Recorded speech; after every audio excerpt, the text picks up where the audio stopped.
ಸ್ನೇಹಿತರೆ ನಮಸ್ಕಾರ. ಹೊಟ್ಟೆ ಕೊಬ್ಬು ಕಡಿಮೆ ಮಾಡುವಂಥದ್ದು ಇತ್ತೀಚೆಗೆ ತುಂಬಾ ದೊಡ್ಡ ಕೆಲಸವಾಗ್ತಾ ಇದೆ.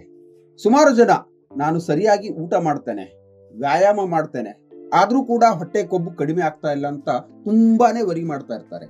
ನೋಡಿ ವೀಕ್ಷಕರೇ, ನಾವು ಊಟ ಮತ್ತು ವ್ಯಾಯಾಮದ ಕಡೆ ಗಮನ ಕೊಡ್ತೀವಿ ವಿನಃ ನಮ್ಮ ದೇಹದಲ್ಲಿ ಉಂಟಾಗುವಂತ ಹಾರ್ಮೋನ್ಗಳ ಇಂಬ್ಯಾಲೆನ್ಸ್ ಬಗ್ಗೆ ನಾವು ಯಾರು ತಲೆ ಕೆಡಿಸ್ಕೊಳ್ಳಲ್ಲ. ಸೊ ಹಾಗಾಗಿ ವೀಕ್ಷಕರೇ, ಹೊಟ್ಟೆ ಕೊಬ್ಬು ಈ ವಿಸರಲ್ ಫ್ಯಾಟ್ ಕೇವಲ ಸೌಂದರ್ಯದ ಸಮಸ್ಯೆ ಅಲ್ಲ, ಬದಲಿಗೆ ಇದು ಹಲವಾರು ಚಯಾಪಚಯ ಸಂಬಂಧಿ ರೋಗಗಳಾದ ಮೆಟಾಬಾಲಿಕ್ ಸಿಂಡ್ರೋಮ್, ಟೈಪ್ 2 ಡಯಾಬಿಟೀಸ್, ಹೃದಯ ಸಮಸ್ಯೆಯ ಪ್ರಮುಖ ಲಕ್ಷಣವಾಗಿದೆ. ಸಂಶೋಧನೆಗಳು ರಿಸರ್ಚ್ ಮಾಡಿರುವಂತೆ ಹೊಟ್ಟೆ ಕೊಬ್ಬಿನ ಸಂಗ್ರಹಣೆಗೆ ಹಾರ್ಮೋನ್ಗಳ ಇಂಬ್ಯಾಲೆನ್ಸ್ ಪ್ರಮುಖ ಕಾರಣ ಆಗ್ತಾ ಇದೆ ಅಂತ ಸಾರಿ ಹೇಳ್ತಾ ಇದ್ದಾವೆ. ಇವತ್ತಿನ ಈ ವಿಡಿಯೋದಲ್ಲಿ ಕೊಬ್ಬಿನ ಸಂಗ್ರಹಣೆ ಮತ್ತು ಆ ಹಾರ್ಮೋನ್ಗಳಿಗೆ ಇರುವಂತಹ ಪರಸ್ಪರ ಅವಿನಾಭಾವ ಸಂಬಂಧದ ಬಗ್ಗೆ ತಿಳಿಸಿಕೊಡುವಂತಹ ಚಿಕ್ಕ ಪ್ರಯತ್ನ ಈ ವಿಡಿಯೋದಲ್ಲಿ ಮಾಡ್ತಾ ಇದ್ದೀನಿ ವೀಕ್ಷಕರೇ. ಸ್ನೇಹಿತರೆ, ಹೊಟ್ಟೆ ಕೊಬ್ಬು ಅಥವಾ ವಿಸರಲ್ ಫ್ಯಾಟ್ ಎಂಬುವಂಥದ್ದು ಆರ್ಗನ್ಗಳ ಸುತ್ತಲೂ ಸಂಗ್ರಹವಾಗುವಂತ ಕೊಬ್ಬು. ಇದು ದೇಹದ ಬೇರೆ ಬೇರೆ ಕೊಬ್ಬುಗಳಿಗಿಂತ ಹೆಚ್ಚು ಅಪಾಯಕಾರಿ.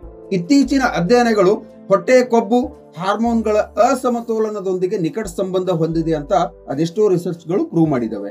ಅದರಲ್ಲಿ ಮುಖ್ಯವಾಗಿ ಮತ್ತು ಮೊದಲನೆಯದಾಗಿ ಬರುವಂತದ್ದು ಇನ್ಸುಲಿನ್ ರೆಸಿಸ್ಟೆನ್ಸ್. ಈ ಇನ್ಸುಲಿನ್ ರೆಸಿಸ್ಟೆನ್ಸ್ ನಮ್ಮ ದೇಹದಲ್ಲಿ ಯಾವ ರೀತಿ ಕೆಲಸ ಮಾಡುತ್ತೆ ಅಂತ ನೋಡೋದಾದ್ರೆ, ಇನ್ಸುಲಿನ್ ರಕ್ತದಲ್ಲಿನ ಗ್ಲೂಕೋಸ್ ಅನ್ನ ಜೀವಕೋಶಗಳ ಒಳಗೆ ಪ್ರವೇಶಿಸಲು ಸಹಾಯ ಮಾಡ್ತದೆ. ಯಾವಾಗ ಹೆಚ್ಚು ಸಕ್ಕರೆ ಮತ್ತು ರಿಫೈನ್ಡ್ ಐಟಮ್, ಹೆಚ್ಚಿನ ಕಾರ್ಬೋಹೈಡ್ರೇಟ್ ಸೇವನೆಯಿಂದ ಇನ್ಸುಲಿನ್ ಪ್ರತಿರೋಧ ಉಂಟಾಗ್ತದೆ.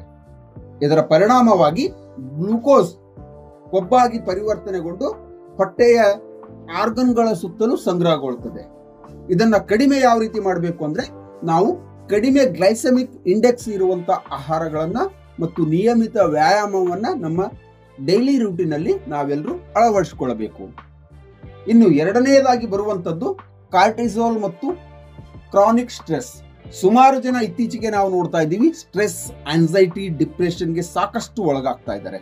ಸೊ ಈ ಕಾರ್ಟಿಸೋಲ್ ಒತ್ತಡದ ಪ್ರತಿಕ್ರಿಯೆಯಲ್ಲಿ ಪ್ರಮುಖವಾಗಿ ಕಾರ್ಯನಿರ್ವಹಣೆ ಮಾಡ್ತಿದೆ.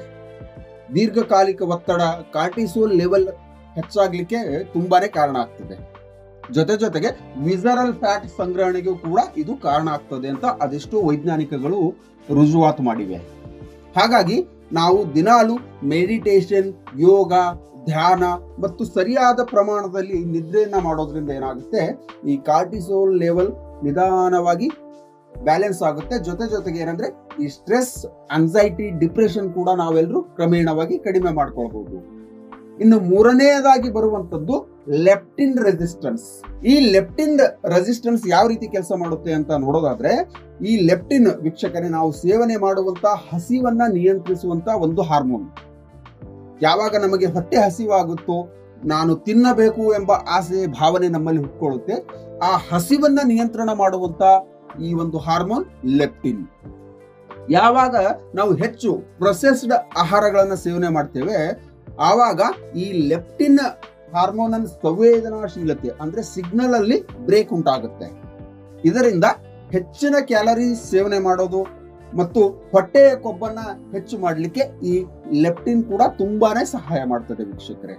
ಹಾಗಾಗಿ ನಾವು ದೈನಂದಿನ ಜೀವನದಲ್ಲಿ ಪ್ರೊಸೆಸ್ಡ್ ಫುಡ್ ಗಳನ್ನ ಆದಷ್ಟು ಕಡಿಮೆ ಮಾಡಿ ಆಂಟಿ ಇನ್ಫ್ಲಾಮೇಟರಿ ಇರುವಂತ ಆಹಾರಗಳನ್ನ ಹೆಚ್ಚಾಗಿ ಸೇವನೆ ಮಾಡೋದ್ರಿಂದ ಏನಾಗುತ್ತೆ, ಈ ಲೆಪ್ಟಿನ್ ಸರಿಯಾಗಿ ಬ್ಯಾಲೆನ್ಸ್ ಆಗಿ ನಮ್ಮ ದೇಹದಲ್ಲಿ ಕಾರ್ಯನಿರ್ವಹಣೆ ಮಾಡಲಿಕ್ಕೆ ತುಂಬಾನೇ ಸಹಾಯ ಮಾಡ್ತದೆ. ಇನ್ನು ನಾಲ್ಕನೇದಾಗಿ ಬರುವಂತದ್ದು ಇಸ್ಟ್ರೋಜನ್ ಡಾಮಿನೆನ್ಸ್.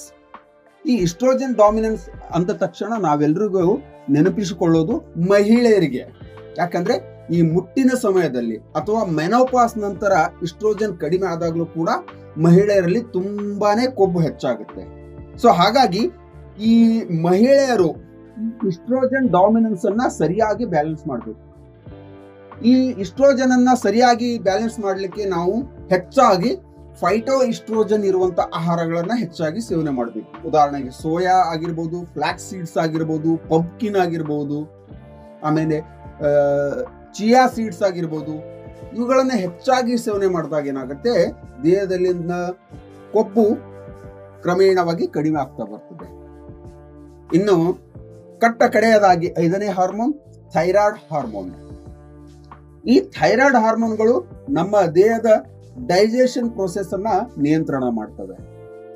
ಥೈರಾಯ್ಡ್ ಕಾರ್ಯಕ್ಷಮತೆ ಕಡಿಮೆ ಆದಾಗ ನಮ್ಮ ದೇಹದ ಚಯಾಪಚಯ ಅಂದ್ರೆ ಡೈಜೆಷನ್ ಪ್ರಕ್ರಿಯೆ ನಿಧಾನಗೊಂಡು ಹೊಟ್ಟೆಯ ಕೊಬ್ಬು ಹೆಚ್ಚಾಗ್ಲಿಕ್ಕೆ ಈ ಥೈರಾಯ್ಡ್ ಕೂಡ ಒಂದು ಪ್ರಮುಖವಾಗಿ ಕಾರ್ಯನಿರ್ವಹಣೆ ಮಾಡ್ತದೆ ಅಂತ ಅದೆಷ್ಟೋ ವೈಜ್ಞಾನಿಕಗಳು ಪ್ರೂವ್ ಮಾಡಿವೆ. ಹಾಗಾಗಿ ನಾವು ನಮ್ಮ ಆಹಾರದಲ್ಲಿ ಅಯೋಡಿನ್, ಸೆಲೆನಿಯಂ ಮತ್ತು ಜಿಂಕ್ ಸೇರಿದಂತ ಸಮತೋಲಿತ ಬ್ಯಾಲೆನ್ಸ್ ಫುಡ್ ಅನ್ನ ಹೆಚ್ಚಾಗಿ ಸೇವನೆ ಮಾಡೋದ್ರಿಂದ ಏನಾಗುತ್ತೆ, ಥೈರಾಯ್ಡ್ ಹಾರ್ಮೋನ್ ಅನ್ನ ನಾವು ಸ್ಟೇಬಲ್ ಆಗಿ ಮೇಂಟೈನ್ ಮಾಡ್ಕೊಳ್ಬಹುದು. ನೋಡಿ ಸ್ನೇಹಿತರೆ, ಹೊಟ್ಟೆ ಕೊಬ್ಬು ಕೇವಲ ಕ್ಯಾಲೋರಿ ಸೇವನೆ ಮತ್ತು ವ್ಯಾಯಾಮದ ಸಮಸ್ಯೆ ಅಲ್ಲ, ಬದಲಿಗೆ ಇದೊಂದು ಹಾರ್ಮೋನ್ಗಳ ಸೂಕ್ಷ್ಮ ಸಮತೋಲನದ ಸಮಸ್ಯೆ.